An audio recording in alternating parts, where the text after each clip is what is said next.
We compete in Formula 2, Formula 3, Formula 4, Spanish F4, British F4, and F1 Academy, the new all-female racing championship. And we also support Lewis Hamilton's Extreme E team, Team X44. And we have personnel here from all those teams. We're here to help Silverstone promote the Girls' Will initiative, which is fantastic. What we want to see is more girls and females in all levels of motorsport, and hopefully we've got a panel here today that reflects that. So my name's Stephanie Carlin, and I am the team principal of the F1 Academy team and X44 Extreme E team, and the deputy team principal of our other teams. We've got Abby Pulling, who is on the Alpine Driver Academy and is one of our drivers in F1 Academy.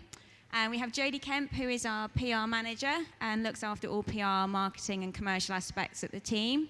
And we have Lily, who is our Extreme E data engineer, also worked in Spanish F4. And then we have Lucy on the end, who's one of our Spanish F4 mechanics, and also works on some of the other teams as well at the factory. So I think between us, we have quite a good spectrum of female talent in motorsport, and hopefully we can give you a bit of insight as what it's like to work as a woman in motorsport. So first of all, I will just kind of introduce you a little bit to the people that we've got here, and talk a little bit about how we got into motorsport. I got into motorsport initially through the automotive industry. I did a politics degree and always loved motorsport, was a huge Formula 1 fan, used to come to Silverstone as a teenager to watch the Grand Prix and other races. So Silverstone's always been at the kind of very heart of my love of motorsport. From there, got a job in the automotive industry, which led into a PR role in a championship called A1 Grand Prix. And from there, I met some people that ran Carlin, as it was at the time, and joined Carlin as a PR manager. I've been lucky enough to be at Carlin for 15 years now and have kind of grown up the company and became commercial manager, and then became deputy team principal when I started taking on more roles that revolved around performance and working with the engineers and with personnel as a whole. So that's kind of my route into motorsport. It started in the automotive industry, essentially.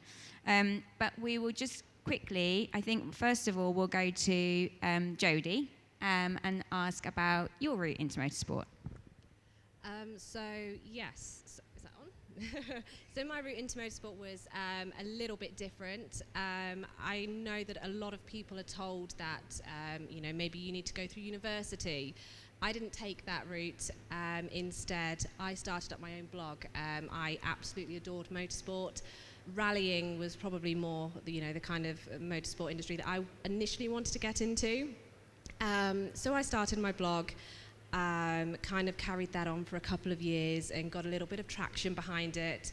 And then a job came up at Carlin, as it was then, and Stephanie took a bit of a chance on me, and I've been rode in Carlin now for 12 years. So a little bit of a different way in without the experience of a journalism degree or a PR and marketing degree behind me. Cool, so a bit of a different entrance into motorsport. And then Lily actually isn't working full-time with Road and Carlin at the moment. She joined us for an internship early this year, and she spent 6 months with us and was amazing. We are keeping hold of her for the final Extreme E race of the season next month in Chile. But Lily's actually already moved on to Williams Advanced Engineering, so she is doing this as part of her university degree. But while at Road and Carlin, Lily, as I said, worked as a data performance engineer on Spanish F4 and remains with the Extreme E team that we work with. So Lily, can you just talk a little bit about how you've kind of found your route into motorsport? Yeah, so I think for me, it's always been like a love of maths and science, and engineering in general is like the perfect application of those two subjects. So straight away I knew that not only did I want to work with cars, but just motorsport in general is, the competition element of that. So straight away you've got a completely, different take on the automotive industry, but you're sort of just involved from every aspect you can think of. And what's really nice is I was so lucky to be given the opportunity to be at Carlin for the basically the 6 months this year, and it was so wonderful to because going in there I didn't expect to have all of the opportunities that I was handed there. I was so lucky to be involved with Extreme E as well, and even going in. So I think it's really from the outside looking in, the motorsport industry is quite intimidating, and sometimes you might not think when am I going to get my opportunity in it, and it feels like it can be quite hard to break into. But I think in general, don't have the self-doubt, and if you're worried about technical knowledge going in, because I know that I certainly was, you'll have the opportunity. Someone will take that chance on you, and I would say that just have a willing attitude and be ready to get stuck in. But I think in general, being at Carlin for 6 months this year, and then taking what I've learnt there onto the new opportunity that is Williams Advanced Engineering has been a fantastic experience. So thank you. Great, and then we have Lucy, who's really excited to be here and not at all nervous. So Lucy, I think you were at Silverstone College, weren't you? So Lucy was at Silverstone College, as quite a lot of our mechanics are. So we do get a lot of talent from Silverstone, and she came on work experience, and basically we stole her, I think, really, because she was just so brilliant and lovely. So Lucy, do you want to talk about your experience a little bit into motorsport? Yeah, so I kind of got into motorsport through my grandparents. My grandfather races just at club racing level. So as a little girl, I was always, tinkering in the workshop with him, going to watch him race. So I've just loved it. And any form of competition I love. So I knew that motorsport was something I was really interested in. And I don't sit still. So I needed a job where I was very active and could kind of just tinker away at stuff. And when I was looking at how to get into motorsport, I came across the Silverstone College. So I applied there, and I started last September. Only ended up doing about 6 weeks before I went to Road in Carlin for some work experience. And at the end of the week, I had a really nice conversation with Stephanie, and she offered me the job, which I willingly accepted. And I've been there for I'll be coming up to a year now, and I've loved every minute of it. I didn't really have a wealth of knowledge before I came into the team. So, they really gave me an opportunity to learn and grow as a mechanic. And by, I don't know, this time last year, I'd never thought I would know as much as I know, or have been to so many amazing places, done so many things. And I'm really thankful to Road in Carlin for giving me the opportunity to kind of get my break in motorsport as a mechanic. And I think probably Lily and Lucy, you guys have a slightly more practical, take on motorsport. Obviously, Jodie and myself coming in through the PR and media route is a slightly more typical route, possibly for a lot of women. But did you guys kind of see or feel any particular obstacles on your route in, on those kind of like from an engineering and mechanical point of view? Was there anything that made it harder for you, or anybody said that you couldn't do it? Was there any obstacles that you found? Yes. I think the one big thing as like just being a woman or a young girl is sort of having those role models in motorsport. So often when you look at, say, the technical members of staff in many teams of motorsport, that's where the minorities of women are. And there's, I think, even some teams out there who have no women in their technical departments. So it's difficult not being able to say identify with those people, and then I guess as a result you sort of question and say, is that the right place for me? So I think that's the main thing, is having someone to identify with, being able to look up to people that have kind of set out their path in motorsport and been successful, and then seeing that is essentially being that. And I think, the main thing is genuinely just having someone that inspires you, and they are the proof that obviously it's possible. But in any other aspect, whether it be feeling like I don't know enough, or struggling with my degree. So I study engineering at Imperial College London, and it's not easy. Any degree in STEM can be tough. So I think it was pushing through from that respect. But the biggest thing is definitely having someone to identify with, and seeing examples of other people that have kind of made their way into the motorsport industry. Yeah, so it's pretty similar for me. I mean, growing up, if you watch Formula One or any other sort of racing championship on the TV, there's not a lot of female mechanics. And if you say to somebody, I'm a mechanic, or think of a mechanic, you immediately think of a man, just because that's what you see all the time. So it was quite intimidating going to college. I had one other girl in my class, so I was one of the only females. And then again, coming into Road in Carlin, being the only female mechanic, I thought it would be tough, but I've had such a good group of people around me. And the same at home, family, friends that are supportive, everybody in the team is supportive. And it has not been as intimidating or scary as I thought it would be. So it's one of those things where if you really love it, you just got to give it a go. There's just because of your gender, like nothing's holding you back. You can go and give it a go. It's not just something for men, it's for everybody.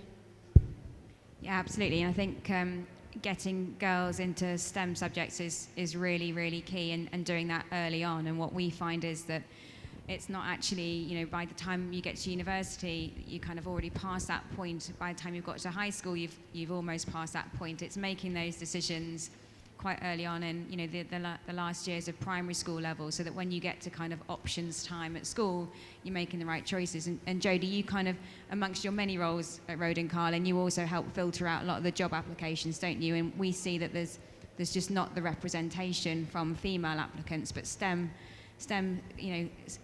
skills are really important, aren't they? And there's a lot of people trying to help support those choices at the moment. Yeah, absolutely. I mean, it is changing. We are noticing that there are more women in motorsport coming up through these roles with your engineering and your mechanical roles.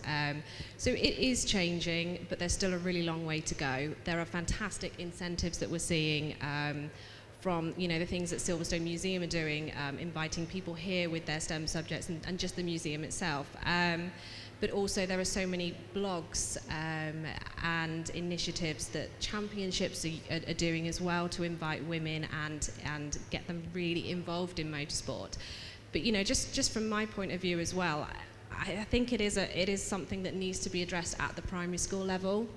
I've just had a little baby daughter, and when I go to any toy shops, I walk along the aisles, and there's the little girl aisle and the little boy aisle, and the little boy aisle has got the cars, and next to that maybe it has the science set. You go down the little girl aisle where all the pink toys are, there's no science set for the little girls. So it's something that we need to really start to change, at a real basic level, and I think it is getting there, but we've still got some way to go. Yeah, absolutely. And just moving on to Abby, I know that you're normally quite shy and retiring and don't like to talk at all. Not the case. Especially on the radio, in the car. But Abby, I mean, you're kind of at the very forefront of trying to change that landscape, and with F1 Academy, and if you haven't seen F1 Academy, it's a new motor racing championship for women. It will next year support the F1 calendar, and we just had our season finale this weekend in Austin, where Abby and I have just come back from, and it really is kind of being pushed and is a great platform, not just for female driving talent, but also for the female engineers and mechanics and stuff in it. So, Abby, how does it feel kind of being right at the forefront of that and being an ambassador and being such a role model for young women? Yeah, so It's all right, I'm loud enough anyway. Yeah, it's incredible.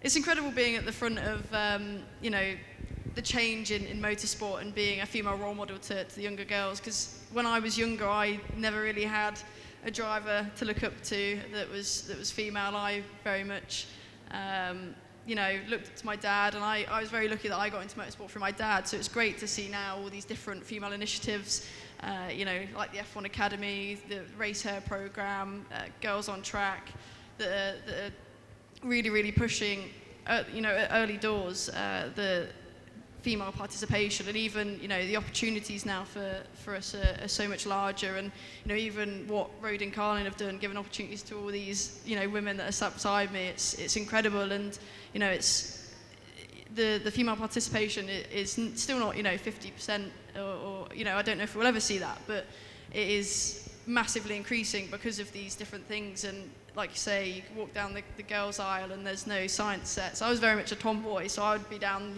playing with the cars in the blue aisle. But, but yeah, I think there is, even just in society as a whole, there is a nice shift. And we're having, Lucy, who's a female mechanic, and there'll be other younger female mechanics looking up to her, and so on and so forth. So for me to be on, the forefront of being a female driver and other female drivers looking up to me and inspiring that generation to come into the sport is in that side of things. And if they end up going on to not be a driver but do something else, there's so many different career paths in motorsport, which I think is also such a great thing. You can't just you're not just a driver, there's a whole team around you as well. So many people that make them cars go on track, or promote the cars on track, or whatever, it's incredible. And I think, it's a great time to be a female in motorsport, really. Was being a racing driver always your plan? And who kind of was your role model for that? I don't think it was necessarily always my plan. When I was really, really young, I wanted to be like an artist. I was very arty, and then I got into... You also design your own race helmets and other people's helmets and logos and all kinds of things, don't you? You're like well into it. Yeah, I've got no life, is what you're saying, thanks. I was always very artistic, so I actually thought I was going to go into the artistic route, and I wanted to go to art college and things. And then at the age of 8, I got into motorsport, and even before then I was with my dad in racing, and I kind of still saw it as a hobby, me and my dad. It was always for fun. I didn't actually understand that there was things as race cars. I thought that, it was go-karts and motorbikes. That's all I really knew. And then I got to kind of a bit older, knew a bit more, started watching a bit more. And I was like, right, actually, there's cars after go-karting, and there's, single-seaters, and there's Formula One, that exists. And, I could actually do this as a job. And it was, I probably wasn't, 8 years old thinking I want to be a racing driver or I want to be in Formula One, but as I kind of kept going through the motions of racing, I discovered more and wanted to I just absolutely loved it. I was just I had the need for speed, or whatever you want to say. So I just wanted to make it my absolute life, and I'm happy to say that now it is kind of my absolute life. And I think 8-year-old me would be sat here thinking, you're so lucky. And so F1 Academy that Abby races in at the minute is a segregated championship, so it is all female, but you've also raced in mixed championships, haven't you? And actually, there's a little bit of a leak. Abby will be doing that again next year as well, amongst other things. So, I know it was a big leak, wasn't it? It's okay, no one's listening. Have you kind of had what's the reaction on track? Because I know we talk about, any kind of hurdles that we have to overcome. But I think we also need to say that there is a lot of male drivers and male people, men in the industry who are hugely supportive of female talent. We're not here to kind of force women into the sport. We're just trying to make sure that the talent base that is female is also being taken advantage of. But there are a lot of supportive drivers out there as well, aren't there, for you when you're racing against them on track? Yeah, 1,000%. I mean, I've grown up my whole life racing against the guys, so actually the last 2 years have been a bit different for me, but it's been a nice different. It's been really, really great, and the opportunities that have been given to me have been huge. At the end of the day, I know if I was a guy, it probably would have been the end of the road for me, because, you know, the W Series and the F1 Academy, it opened up them, you know, the opportunity to keep driving. And that's from a funding point of view, isn't it? It's quite important to mention that it's so hard to become a racing driver, and actually championships such as W Series and now F1 Academy, the reason they're giving opportunity, the opportunity we're talking about, is actually financial, because it is so cost prohibitive. So, you know, you wouldn't have been able to afford to race on an F1 support package without the support of F1 Academy, right? As would many of the drivers on the grid. No, 1,000%. With the support from the F1 Academy, the Alpine Academy, and Road and Carlin, I would not, you know, be racing this year. So it's been an incredible year, and I think that the thing to highlight is it's tough for anyone, not just a female, to raise funds, but for guys as well. And I've just been, you know, given this really lucky opportunity, and they're all, you know, male counterparts are very supportive of me because of it. And you know, I absolutely take a step back, and I'm like, I need to make the most of this opportunity, because there's so many people that are in, you know, that want to be in my shoes, and, you know, I can't sit here and think, oh, I want to be in their shoes, because so many people that would say the same about me. So it's about, you know, seizing the opportunities and making the most of it all, and just being, thankful, really. Yeah, and I think there is so much positivity, as we've said, around, you know, female participation in motorsport on all levels. There is obviously some stereotypes still to overcome. We were at a F1 Academy drinks function on Friday night, where we were celebrating the first ever season of F1 Academy, and Susie Wolf, who's an incredible force of nature that's creating an awful lot of change at the moment, was hosting the event, and there was lots of VIPs, and all the F1 teams were there, ready to launch next season. And I was standing with Abby and our other driver, Jess Edgar, who just got pole. Are you mum? And the VIP came along and said to Jess, "Congratulations on pole position, Jess. That was amazing. Good luck on Sunday." And then he turned to me and went, "And are you mum?" I was like, "No, I'm the team principal, but it's really good to see the female diversity messages getting through. Can I get you another drink?" So, you know, that you do face things like that. But my advice would be, kind of, you know, if I had thought of myself sitting here in the Silverstone Museum when I was 18 and queuing to get in on Grand Prix Friday at 6 o'clock in the morning and being mistaken for hospitality staff, I was here so early, I'd be over the moon. And I think, you know, my message would be, if you have any interest, not just in motorsport, but in any engineering, any of these, you know, STEM subjects that, you know, female participation is quite low in, if that's what you want to do, go for it. If you want to do something, there is absolutely nothing stopping you. And whether you think you can do it or you think you can't do it, you're right. And if you think you can do something and you are motivated enough, you will make it. So keep pushing. You know, if you want to be in the sport, there is always a way to do it. And I think, Jodie, what we find is actually one of the really key areas that really helps people achieve their aims, male or female, and we have 2 examples of it here, is work experience, isn't it? And you know, you even did kind of volunteering for a radio station before you came to us, and it was I think all 3 of you actually, the reasons that you got the jobs that you did was you showed that you were willing to set time aside, do work experience, do unpaid work, and just get yourself everywhere. And that really does help, doesn't it? Fill your CV. Just get as much on your CV as possible. You know, like I said, whether that is, you know, setting up your Instagram page, if you're, you know, trying to get into the PR and marketing side, or your blog, or you want to get into marketing, you know, try and get in with any kind of team. Don't necessarily focus it on the guys right at the top. Look at your grassroots. Look and see if there's any local clubs that you can support.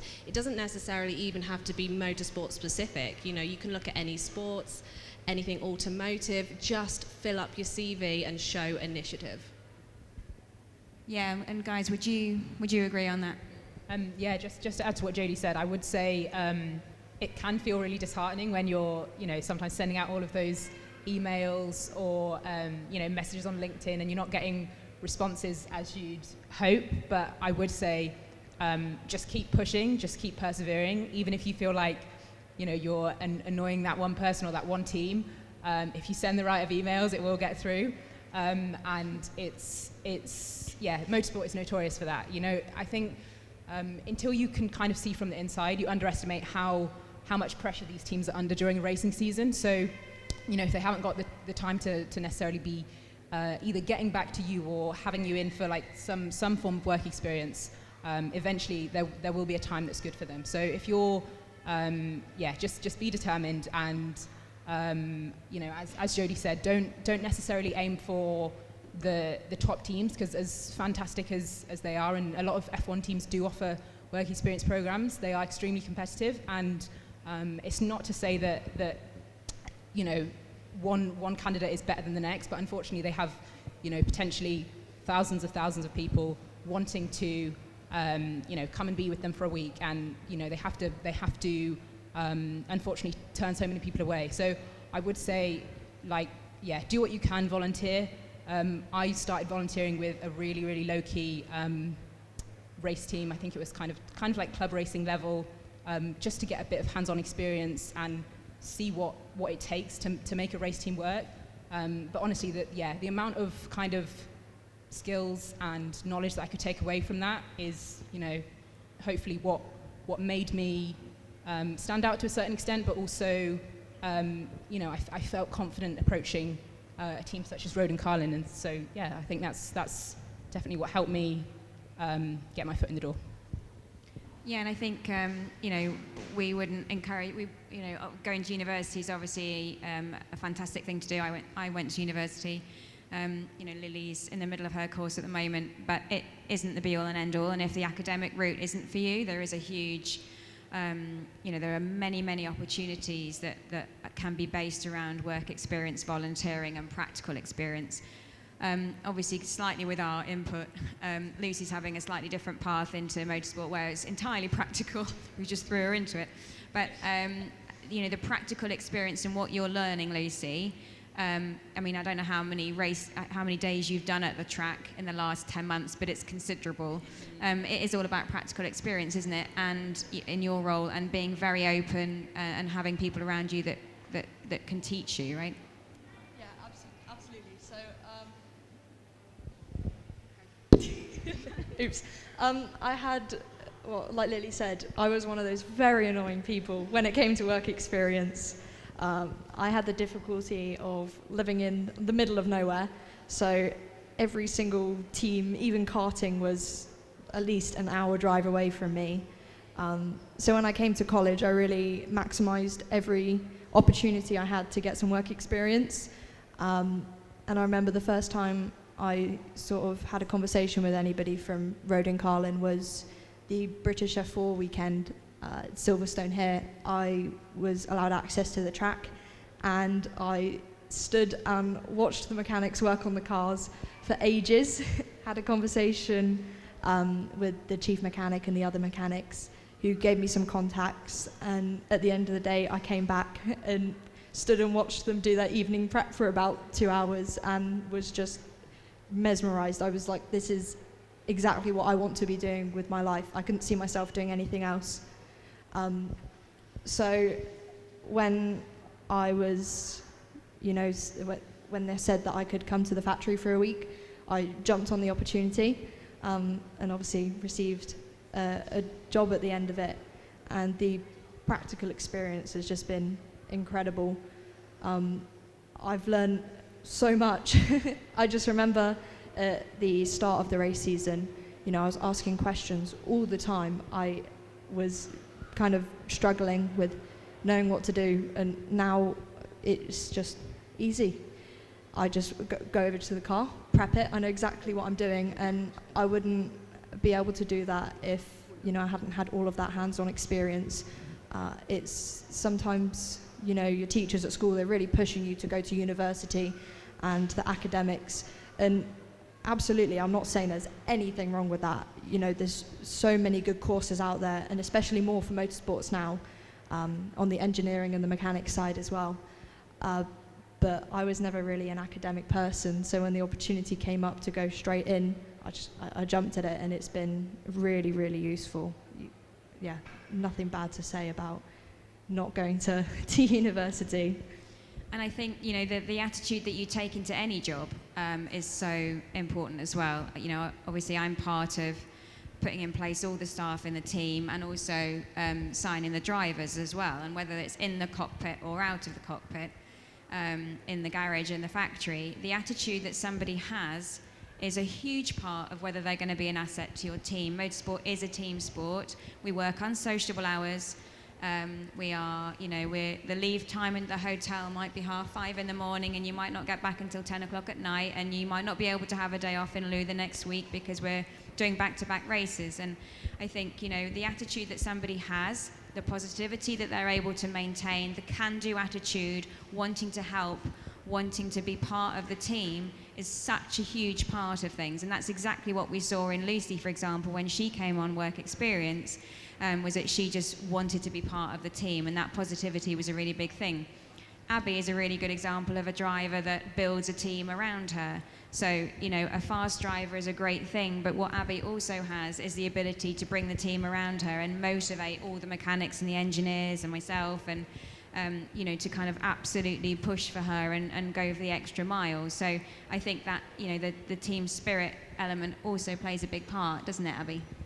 Yeah, massively. I mean, the work ethic of Road and Carling, you know, I ask a million questions. I am probably the worst for it. So, but every time I ask a question, they're straight back and you know, making sure that I've got all the information that I need. And yeah, like you say, it's a team sport. Everyone there is to help each other, and yeah, it's incredible, really, how a dynamic of a team works, and you only really, you know, understand it until you're properly embedded in it. And you know, like you say, it's getting that work experience and that kind of practical experience that is really, really beneficial to really understand what, you know, you're getting yourself into, really. And F1 Academy has been quite all-encompassing, hasn't it, for the drivers that have been involved in it, in terms of not just giving the opportunity on track, but there's also quite a lot of media activity around it. You meet a lot of sponsors, there's a lot of promotion. So kind of from a driver perspective, what you're going through at the minute is relatively high profile. How do you kind of see the female, you know, there's an awful lot of talk about the next female driver, you know, a female driver in Formula One. I think we're all quite realistic about increasing the number of female drivers in professional motorsport, first of all, before we get to Formula One. But, you know, how do you see F1 Academy and the initiatives that are in place at the moment, that have been put in place by F1 Academy and other organisations in helping change that driver landscape? Yeah, I mean, it's incredible. The F1 Academy really creates well-rounded drivers in the sense that they do the media, there's the sponsorship side of things, you still have to bring your own funding and things like that. So, and then there's the opportunities, of course, next year where they're bringing the F1 teams into it. So that in itself is really big for a lot of young drivers that are coming into the sport. So they've got to mature really, really quickly. And I do find that I mean, I don't know whether you agree, but in motorsport you have to mature very quickly. I don't know if you agree that I'm very mature, but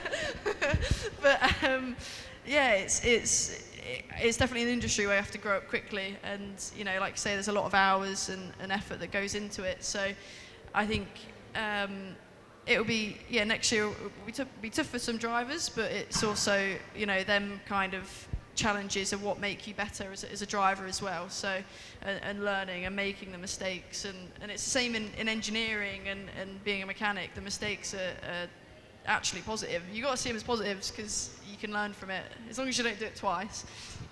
That's fine. Well, I hope that we've got a few more fans for Abby to cheer her on next year, and the other Road and Carlin teams. Thank you very much for listening. And I'm sure Abby will be around if anybody wants to get a picture with a Britain's superstar driver. All right, thank you guys. I want a photo of you, Steph. Thank you.